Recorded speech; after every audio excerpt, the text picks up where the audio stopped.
गुरुर्ब्रह्मा गुरुर्विष्णु गुरुर्देवो महेश्वर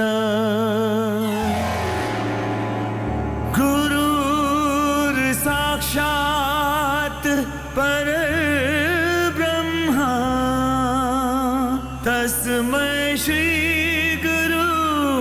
वे नमः।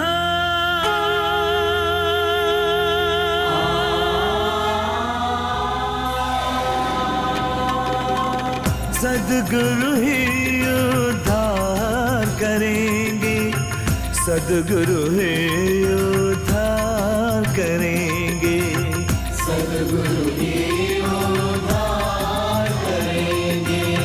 मोह माया के सागर से जीवन नैया पार करेंगे, जीवन नैया पार करेंगे। श्रद्धेय श्री सुधांशु जी महाराज एवं श्रद्धा डॉक्टर अर्चिका दीदी जी के पावन उपस्थिति में संपन्न हुए कार्यक्रमों की श्रृंखला में प्रस्तुत है सनातन संस्कृति जागरण महोत्सव पंचकुला। 30 अक्टूबर से 2 नवंबर 2025 को पूज्य सद्गुरुदेव श्री सुधांशु जी महाराज के कुशल नेतृत्व में कार्यरत हिमाचल प्रदेश, पंजाब एवं हरियाणा प्रांत के मंडलों द्वारा पंचकुला के शालीमार ग्राउंड में 4 दिवसीय सनातन संस्कृति जागरण अभियान का महा आयोजन किया गया। कार्यक्रम का शुभारंभ पूज्य गुरुवर एवं अर्चिका दीदी के साथ पंजाब के राज्यपाल श्री गुलाब चंद्र कटारिया, हिमाचल प्रदेश के बीजेपी प्रभारी श्री संजय टंडन, राष्ट्रीय समन्वयक शिवसेना डॉक्टर अभिषेक वर्मा जी एवं स्वामी हठ योगी जी महाराज ने दीप प्रज्वलित करके किया। ये 4 दिवसीय कार्यक्रम बड़े स्तर पर किया गया, जिसमें अनेक साधु संत एवं महान हस्तियों की उपस्थिति रही। कार्यक्रम के दूसरे दिन प्रातः 11 बजे कुंडीय गणेश लक्ष्मी यज्ञ भी किया गया, जिसमें गुरुवर के साथ भक्तों ने यज्ञ में आहुति डाली। छात्रों के द्वारा सनातन पर गर्मजोशी भरी कविता प्रस्तुति भी की गई।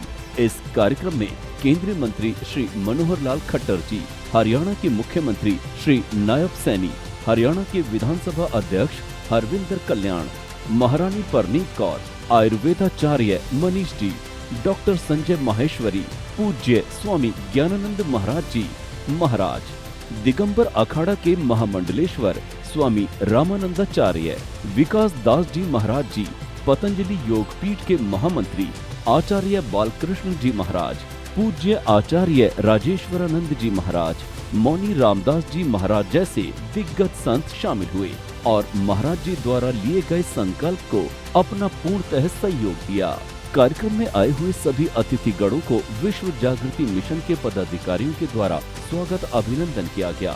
महाराज श्री एवं दीदी जी ने भक्तों को आशीर्वचन दिए और सनातन की विशेषताएं बताई। जब आपकी अक्ल ठीक काम से करे तो जिसके जीवन में धर्म और बुद्धि दोनों जुड़ी हुई है तो धर्म बुद्धि हमेशा अच्छा निर्णय करेगी। इसलिए धर्म जीवन में होना चाहिए, बुद्धिमान की बुद्धिमत्ता काम करेगी। आगे उन्होंने कहा कि जिस जीवन में सत्य है वहां धर्म है और जहां धर्म है वहां सत्य है। इसलिए सत्यता धर्म है। एक शब्द और कहा, धीर विद्या सत्यमत क्रोध। विद्या ज्ञान शास्त्रों से, बड़ों की सीख से, अनुभव से, जीवन की ठोकरों से, जो शिक्षा लेकर के आप अपने जीवन में अनुभव इकट्ठा करते हैं, वो आपको सच्चाई और अच्छाई की तरफ चलाने के लिए काम करता है। ये जो गुण है, इसे जो बनाए रखे वो आदमी धार्मिक बना रहता है। जो न सुनना चाहे न समझना चाहे, बात बात में कहे मेरी मर्जी, मैं चाहे ये करूं चाहे वो करूं, ऐसे बैठूं चाहे वैसे बैठूं, अपनी शादी में खुद ही ना जाऊं, चौराहे पे जाके खाट बिछा के सो जाऊं। जो अपनी मर्जी को और अपनी अकड़ को इतना महत्व नहीं दे, सुने भी सुनाए भी, समझे भी समझाए भी, माने भी मनवाए भी, झुके भी झुकाए भी, विद्या अध्ययन करना, ज्ञान अर्जन करना, समझदारी को अपनाना, कहते हैं ये धर्म का गुण है। दीदी जी ने बताया कि आज आवश्यकता है अपने युवाओं की एनर्जी को सही दिशा में लगाने की। जब दुनिया के अलग अलग देशों में संस्कृति का विकास ही हो रहा था, शुरुआत ही हो रही थी, उस समय हमारे देश में गीता के ऊपर, उपनिषद पर, वेद पर, वेदांत के ऊपर चर्चा होती थी। पूरी दुनिया को यदि किसी ने जीना सिखाया, किसी ने योग दिया, आयुर्वेद दिया, तो वो सिर्फ हमारे भारत की संस्कृति थी। हमारे देश ने ही सिखाया। हमारे देश के महान पुरुषों ने, ऋषियों ने, मुनियों ने एक आदर्श की स्थापना करी। मानवता कैसे अपने उच्च शिखर तक पहुंच सकती है, कैसे हम अपना विकास कर सकते हैं, एक ऊंचाई पर पहुंच सकते हैं, एक ऐसी ऑलराउंड पर्सनालिटी जो अपने आप में ही दिव्य है, अपने आप में ही अद्भुत है, कैसे जीना है, कैसे काम करना है, किस तरीके का हमारा व्यवहार हो, हमारे माता पिता के साथ हमारा कैसा व्यवहार हो, हमारे घर के लोगों के साथ कैसा व्यवहार हो, समाज में हमें कैसे कार्य करना है, अपनी आध्यात्मिक उन्नति कैसे करनी है, देश की उन्नति कैसे करनी है, एक स्वर्ग जैसा वातावरण बन जाए, सारी दुनिया का उत्थान हो, पूरे विश्व का कल्याण हो, ये कैसे किया जा सकता है। ये सब चीज़ें हमारे देश के ऋषि मुनियों ने, हमारे देश के साधुओं ने, संतों ने, वीरों ने ये सब चीज़ों की शिक्षा दी। और ये सब चीज़ें करवाई जाती थी हमारे गुरुकुलों में। वहीं से संस्कार दिए जाते थे, वहीं से नींव डाली जाती थी, वहीं से बताया जाता था बच्चों को कि आप कैसे ज़िंदगी को जिएंगे। क्योंकि आजकल जो शिक्षा दी जाती है उसमें आपको एक डिग्री तो मिल जाती है, आपको ये तो बताया जाता है कि धन कैसे कमाया जा सकता है, कैसे आप कैलकुलेटिव, मैनिपुलेटिव हो सकते हैं, कैसे आप प्रोडिक्ट करके और फिर एक अच्छा प्रोजेक्ट बना के सक्सेस अचीव कर सकते हैं। तो फाइनेंशियल ग्रोथ के लिए तो सारी चीज़ें बता दी जाती हैं। बच्चा बहुत चतुर हो जाता है, लोग बहुत चतुर हो जाते हैं, लेकिन किस तरीके से आप अपने फाइनेंस को, कैसे अपने धन को, कैसे अपनी ज़िंदगी को आप किस तरीके से समाज के लिए उपयोगी बना पाए, मानवता के कल्याण के लिए लेके जाएं, ये बताने वाला कोई भी नहीं है। इस समय हम देख रहे हैं अलग अलग देशों के अंदर जेन ज़ी के मूवमेंट्स हो रहे हैं। जेन ज़ी यानी कि जो जनरेशन, यंग जनरेशन है, वो यंग जनरेशन के अंदर अपने आप में ही एक आक्रोश है, अपने आप में एक क्रोध है। वे सिस्टम को बदलना चाहते हैं, वो करप्शन को बदलना चाहते हैं, वो चाहते हैं कि एक ऐसा समाज हो जिसमें शांति की स्थापना हो। एक अंदर से आक्रोश है, अंदर से उनके अंदर एक वायलेंस सा आता जा रहा है। हमने चाहे बांग्लादेश में देखा, काठमांडू में देखा, अभी लेह में हमने देखा, अलग अलग तरह के मूवमेंट्स हैं। अब इतनी बड़ी जो शक्ति है यूथ की, इतनी बड़ी जो शक्ति है बच्चों की, उस शक्ति को अगर चैनलाइज नहीं किया जाएगा, उस शक्ति को अगर सही दिशा नहीं दी जाएगी, तो वो शक्ति जो है विध्वंस का काम करती है, फिर वो अपने देश का ही विनाश कर देती है। जैसे हम काठमांडू में हमने देखा टीवी पर कि उन्होंने अपनी संसद ही जला दी और अपने ही मिनिस्टर्स को भगा भगा के उन्होंने मारा, प्रताड़ित किया और पूरे देश को ही जला के रख दिया, अपना ही नुकसान किया। फिर बाद में जब वो तूफ़ान थमा, वो क्रोध उनका थमा, तो फिर उनको रियलाइजेशन हुई और फिर उठाकर वो खुद ही जो चीज़ें उन्होंने तोड़ी थी उसको सड़कों से खुद ही साफ़ करने लगे। अगर जो है चैनलाइज नहीं किया जाएगा यंग जनरेशन को, उनकी एनर्जी को, तो ऐसा ही विध्वंस होगा, वो किसी भी देश में हो सकता है। कार्यक्रम का समापन महाआरती के साथ हुआ।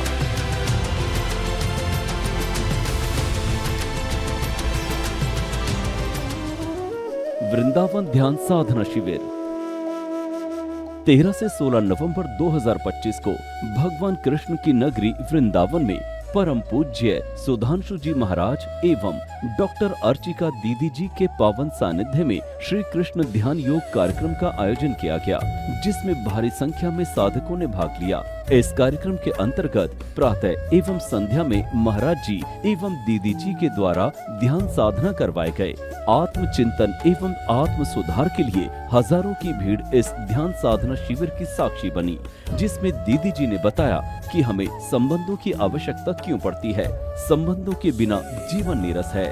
जीवन अगर कोई व्यक्ति सोचता है कि वो अकेले ही जी लेगा, अपने ही दम पे जी लेगा, तो बहुत बड़ी गलतफहमी में है। हम अकेले लाइफ को नहीं जी सकते। हमें संबंध चाहिए, हमें लोग चाहिए, हमें आसपास के ऐसे व्यक्तियों की आवश्यकता है जो हमारी मदद करते हैं, जो हमारे साथ हंसते हैं, बोलते हैं, मुस्कुराते हैं। उनके बिना ज़िंदगी ऐसा लगता है जैसे कि नीरस ही हो गई, बेरंग हो गई। अपनी लाइफ के अंदर जिस व्यक्ति ने आगे बढ़ना है वो आसपास के रिश्तों को, लोगों को अहमियत देता है, अपने रिलेशनशिप्स पर ध्यान देता है।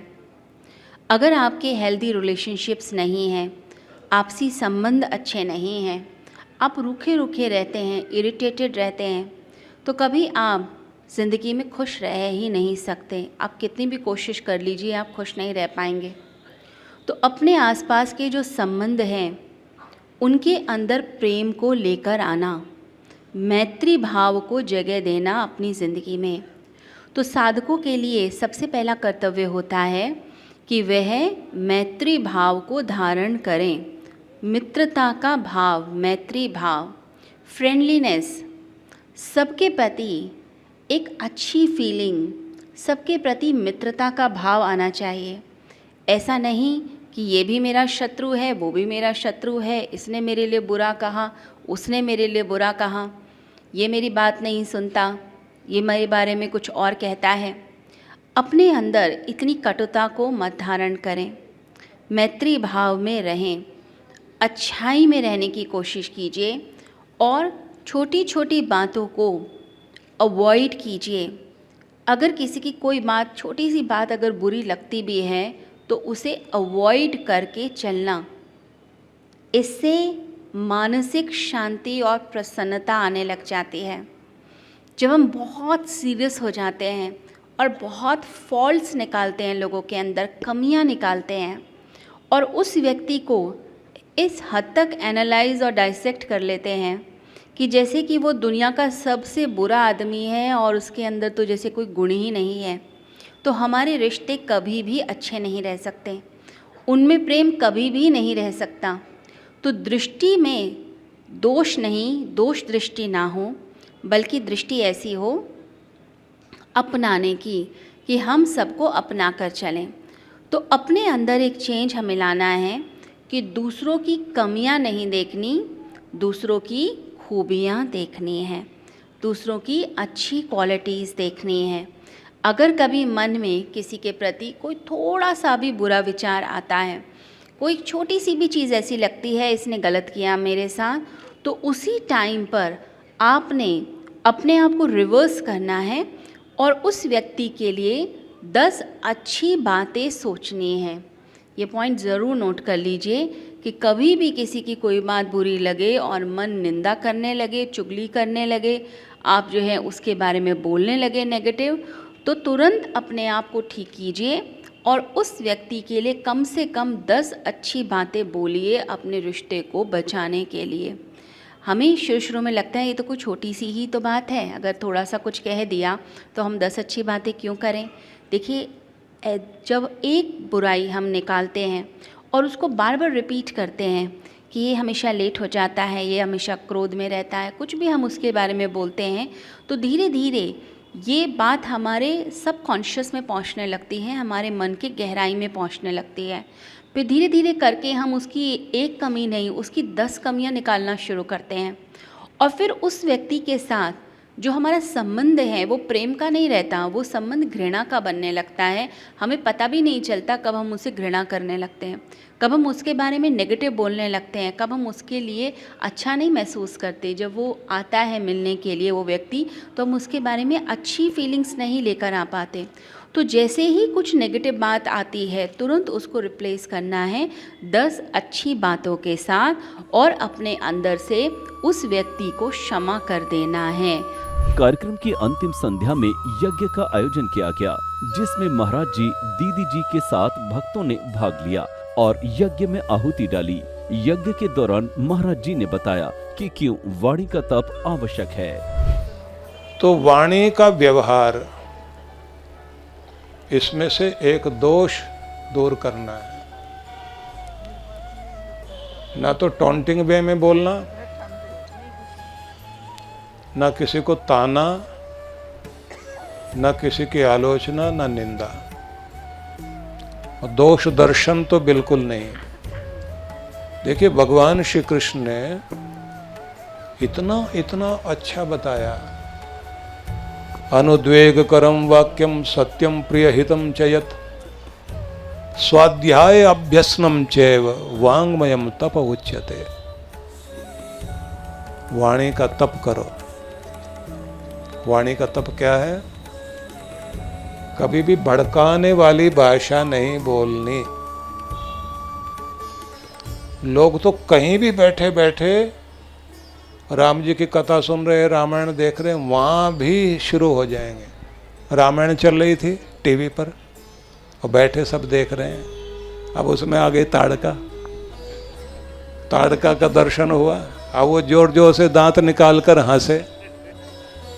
इतनी देर में बच्चा एक अपने पिताजी के पास, पापा बोलते ना, आ गया। उसके पास जाके बोलता है, ये कौन है?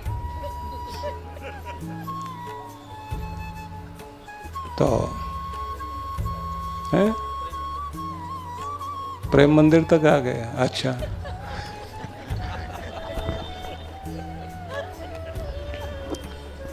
वो बच्चा पूछता है पिताजी से, ये कौन है? बोले ये मासी है। मासी ताड़का मासी है। बोले हाँ ताड़का मासी है। और बच्चा वहां से बोलता जा रहा, ताड़का मासी, ताड़का मासी, ताड़का मासी।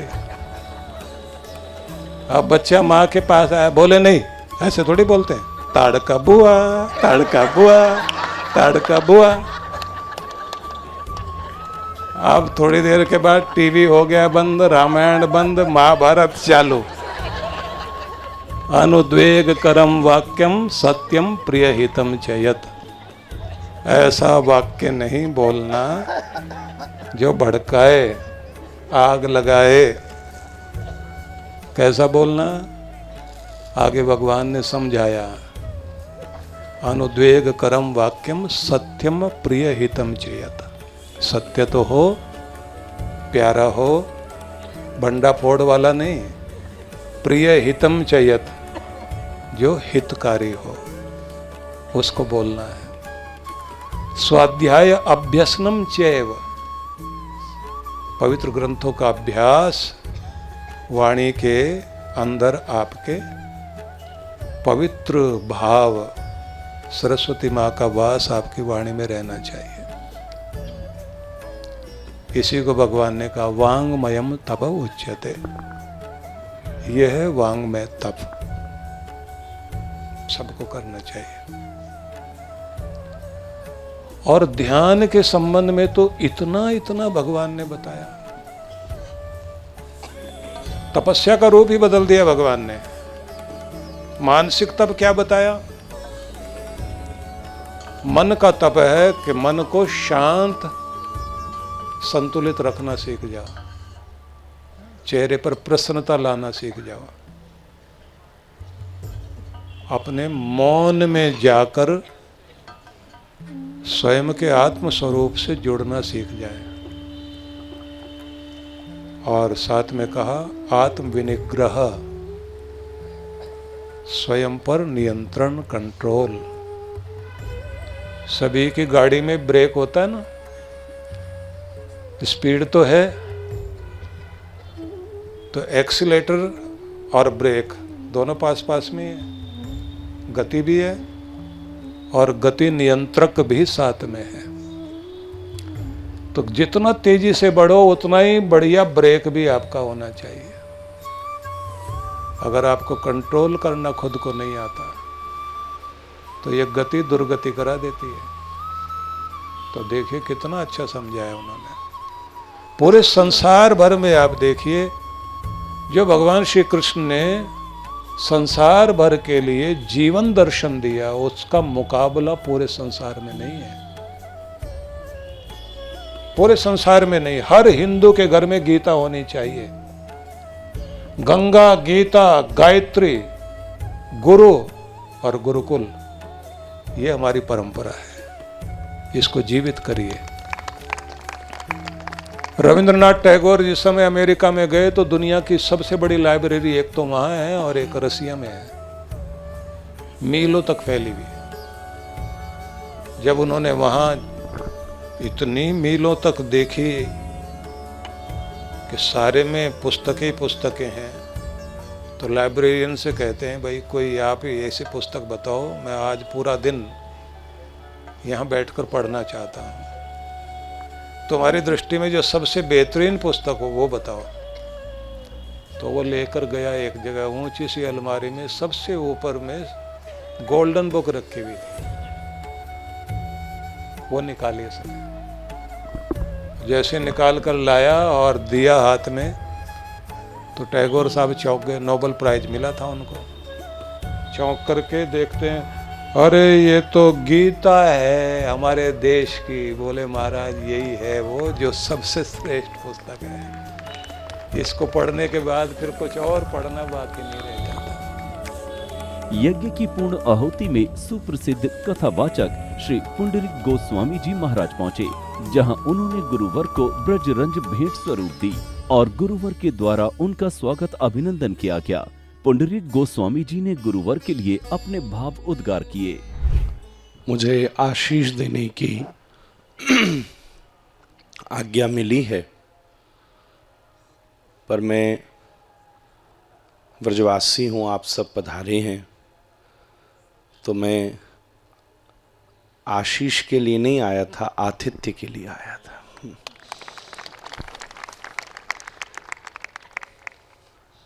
ये परम सौभाग्य है इस भूमि का कि आपने इसका चयन किया। सभी भूमि गोपाल की, भूमि तो सभी गोपाल की है, पर इस देश में और इस ब्रज में भूमि की कोई कमी नहीं है। पर मुझे ऐसा लगता है कि संत चुनाव कर ले तो परमात्मा को स्वीकार करना पड़ता है।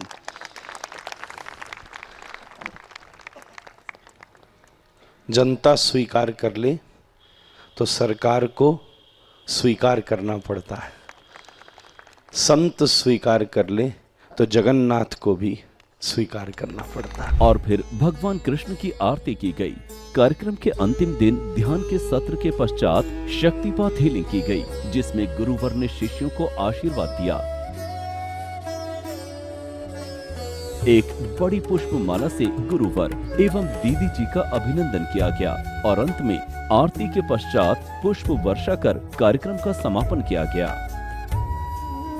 नागपुर महाराष्ट्र में बाल संस्कार केंद्र का शुभारंभ पूज्य गुरुदेव सुधांशु जी महाराज और डॉक्टर अर्चिका दीदी जी की प्रेरणा से महाराष्ट्र के नागपुर में भी बाल संस्कार केंद्र का शुभारंभ दिनांक 12 नवंबर 2025 को शीतला माता मंदिर परिसर में विधिवत रूप से संपन्न हुआ। कार्यक्रम का आरंभ दीप प्रज्वलन, गणेश वंदना तथा वैदिक मंत्रोच्चारण के साथ किया गया, जिससे संपूर्ण वातावरण आध्यात्मिकता एवं पवित्रता से ओतप्रोत हो उठा। इस शुभ अवसर के मुख्य अतिथि श्री अशोक गोयल, श्री राकेश द्विवेदी जी एवं श्री वीरेंद्र बंसल जी ने भक्तों के भविष्य निर्माण में संस्कार शिक्षा के महत्व पर विस्तार से प्रकाश डाला। मंडल के धर्माचार्य श्री शिवम पांडे जी ने उपस्थित जन सामान्य को बाल संस्कार केंद्र से संबंधित विस्तृत जानकारी प्रदान की। उन्होंने ये आश्वासन दिया कि अब बाल संस्कार कक्षाएं प्रत्येक शनिवार को नियमित रूप से संचालित की जाएंगी। मंडल प्रधान श्री दिलीप मुरारका जी, उनकी कार्यकारिणी के सदस्य, महिला मंडल एवं युवा क्रांति दल का विशेष योगदान रहा। इस आयोजन में लगभग 150 बच्चों सहित लगभग 250 भक्तगण उपस्थित रहे, जिनकी उपस्थिति ने कार्यक्रम की गरिमा को और अधिक बढ़ा दिया। इस कार्यक्रम की सफलता में परिवार जोड़ो अभियान टीम, आनंद धाम आश्रम नई दिल्ली के श्री JL रस्तोगी जी एवं श्री अनिल मित्तल जी का सतत मार्गदर्शन एवं सहयोग रहा। उल्लासनगर महाराष्ट्र में भी बाल संस्कार केंद्र का शुभारंभ। पूज्य गुरुदेव श्री सुधांशु जी महाराज एवं अर्चिका दीदी जी की दिव्य प्रेरणा से देश भर में बाल संस्कार केंद्रों की स्थापना का अभियान निरंतर गतिशील रूप से आगे बढ़ रहा है। इसी प्रेरणा श्रृंखला में विश्व जागृति मिशन श्रद्धा लोक आश्रम उल्लासनगर मंडल द्वारा दिनांक 23 नवंबर 2025 को सायं 5 बजे बाल संस्कार केंद्र का शुभारंभ श्रद्धा, उत्साह एवं सांस्कृतिक गरिमा के साथ संपन्न हुआ। कार्यक्रम की शुरुआत दीप प्रज्वलन और वैदिक मंत्रोच्चारण के साथ हुई।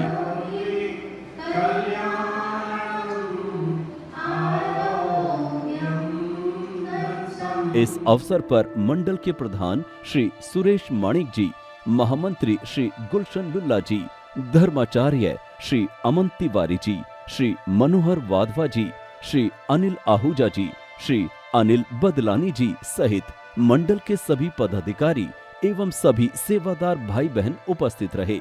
लगभग 50 बच्चों की सहभागिता कार्यक्रम को विशेष रूप से सफल और प्रेरणादायक बनाने वाली रही।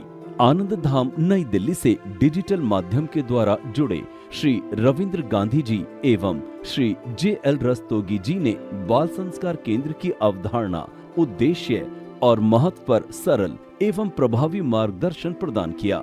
धर्माचार्य श्री अमन तिवारी जी ने आश्वासन दिया कि उल्लासनगर में बाल संस्कार केंद्र की कक्षाएं नियमित रूप से संचालित की जाएंगी और बच्चों के संस्कार संवर्धन हेतु निरंतर गतिविधियां होती रहेंगी। संगरूर कार्यक्रम 27 नवंबर 2025 पंजाब के संगरूर में एक दिवसीय विराट भक्ति सत्संग कार्यक्रम का आयोजन परम पूज्य सद्गुरुदेव श्री सुधांशु जी महाराज के पावन सानिध्य में किया गया। कार्यक्रम की शुरुआत में भक्तों ने माल्यार्पण कर गुरुवर से आशीर्वाद लिया। गुरु जी की अमृतमय वाणी का रस भक्तों ने ग्रहण किया। बरनाला कार्यक्रम 27 से 30 नवंबर को पंजाब के बरनाला में पूज्य गुरुदेव श्री सुधांशु जी महाराज के पावन सानिध्य में गीता का अमृत संदेश कार्यक्रम का आयोजन किया गया, जिसे दीप प्रज्वलन कर कार्यक्रम का शुभारंभ हुआ। भक्तों ने माल्यार्पण कर गुरुदेव से आशीर्वाद लिया। कार्यक्रम के दूसरे दिन कई स्कूलों से विद्यार्थी गुरुवर के सत्संग में शामिल हुए, जहां उन्होंने गुरुवर से प्रश्न करके गुरुजी से उचित जवाब प्राप्त किए। मेरा नाम कमलदीप कौर है और मैं LBS कॉलेज की विद्यार्थी हूँ। मेरा प्रश्न ये है कि मैं बाबा जी अपनी पढ़ाई में सफल हो पाऊंगी कि नहीं। बच्ची ने पूछा है कि क्या मैं अपनी पढ़ाई में सफल हो पाऊंगी। तो आपको ये बताना चाहता हूं,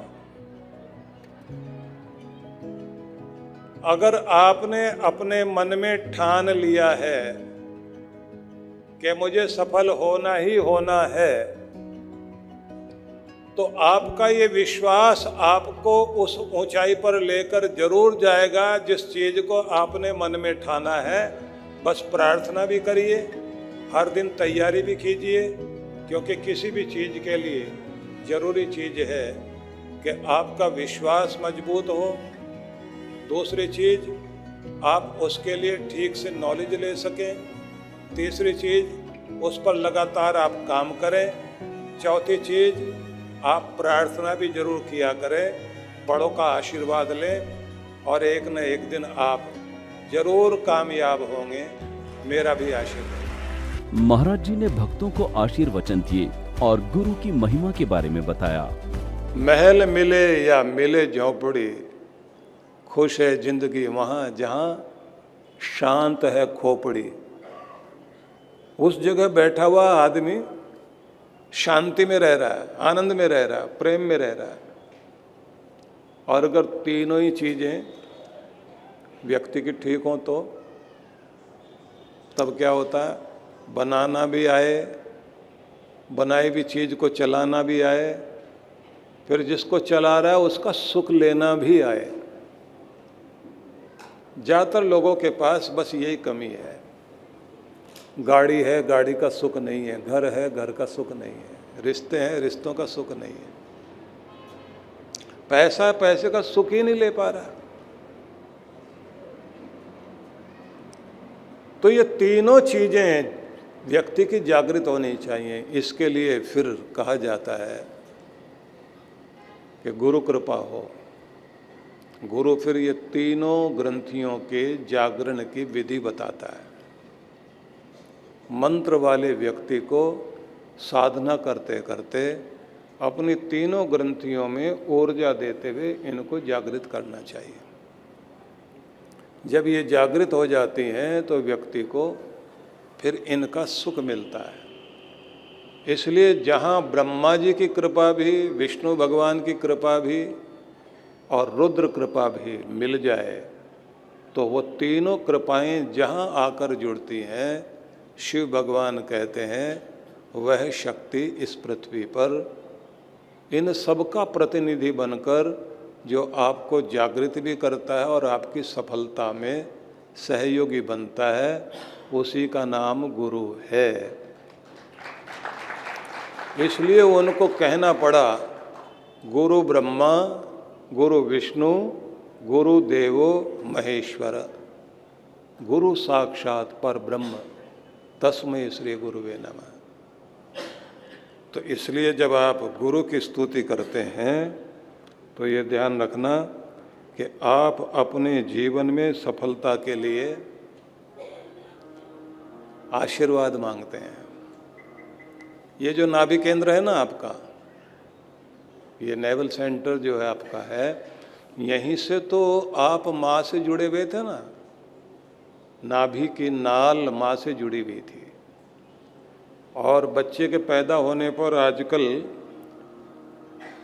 इस नाभि को संभाल कर प्रिजर्व करके रख लिया जाता है, क्योंकि इसमें स्टेम सेल्स होते हैं।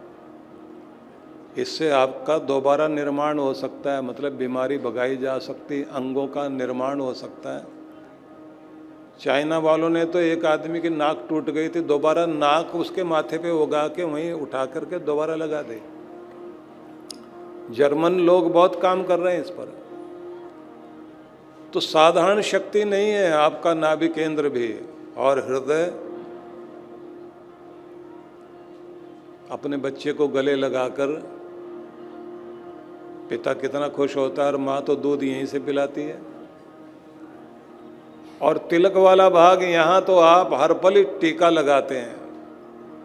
तो तीनों स्थान बड़े महत्वपूर्ण हैं। तीनों स्थानों में जागृति लाने के लिए हर व्यक्ति को हर दिन साधना करनी चाहिए।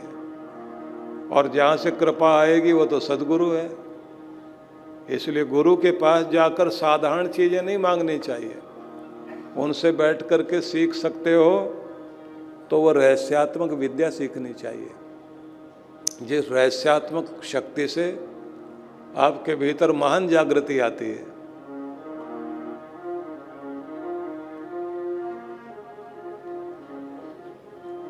इसलिए स्तुति कर लीजिए। गुरुवे नमः, ओम गुरुवे नमः, ओम गुरुवे नमः, ओम गुरुवे नमः, ओम गुरुवे नमः, ओम गुरुवे नमः, ओम गुरुवे नमः, ओम गुरुवे नमः, ओम गुरुवे ओम गुरुवे नमः,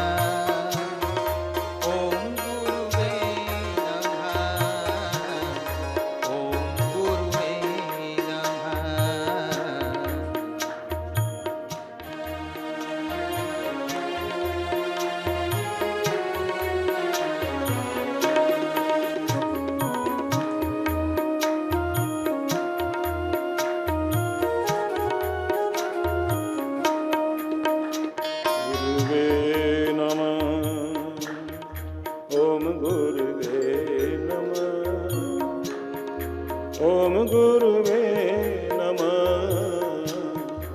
ओम गुरुवे नमः। ओम गुरुवे ओम गुरुवे नमः। ओम गुरुवे नमः। ओम गुरुवे नमः। ओम गुरुवे नमः। ओम गुरुवे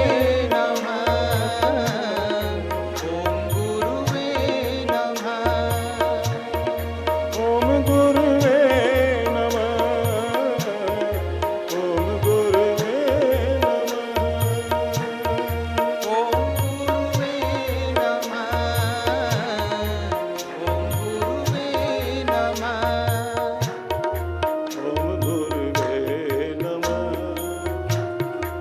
ओम गुरुवे नमः। ओम गुरुवे नमः।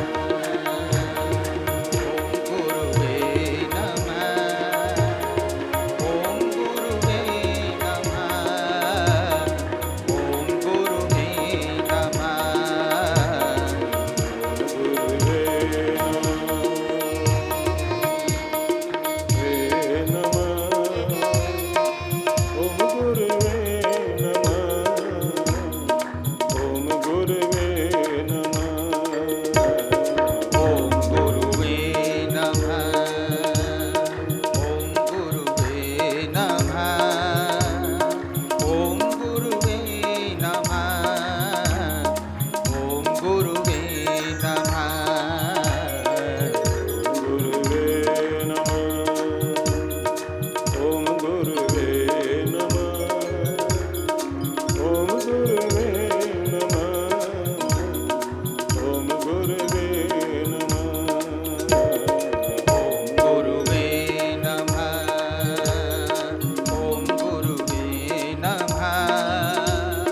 ओम गुरुवे नमः। ओम गुरुवे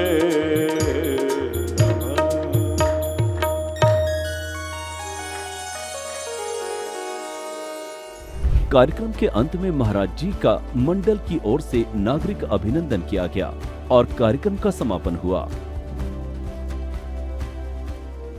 महाराज श्री के आगामी कार्यक्रम।